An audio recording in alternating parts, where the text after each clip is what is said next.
ఉన్నారంటావా? మీ college కొత్త professor ఎలా ఉన్నారే? మంచివారేనా?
ఇందులో ఏదో రాజకీయం ఉంది, అందుకే ఇలా జరిగింది.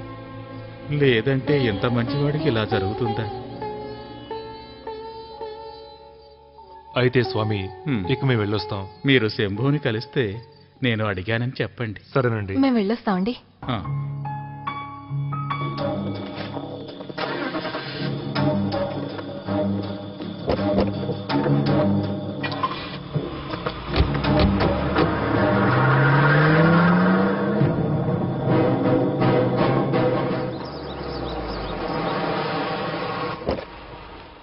నమస్కారం.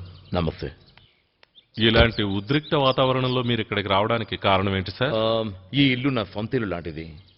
ఎప్పుడు కావాలన్నా నాకు ఇక్కడికి వచ్చే స్వాతంత్ర్యం ఉంది. నిజం చెప్పాలంటే ఆయనే నా రాజకీయ గురువు. నేనెప్పుడు నా పార్టీని విమర్శించలేదు. ఒక సామాన్య కార్యకర్తగా నా మనసాక్షి ఏం చెప్పిందో అదే చేశాను. మీరు రాజీనామా చేయాలని అపోజిషన్ పార్టీ వాళ్ళు అంటున్నారు, మీరు దాని గురించి ఏమంటారు? ఇదేమంత పెద్ద విషయం కాదండి. చూడండి, ఏ విషయానికి ఆయన ఏలు పెట్టి గెలకుండా ఉన్నాడు. నేరస్తుల గురించి ఏమైనా తెలిసిందా? ఆ విషయం ఎంక్వైరీ జరుగుతానే ఉన్నదే. నేరస్తుల విషయం పోలీసులకు తెలిసిందే.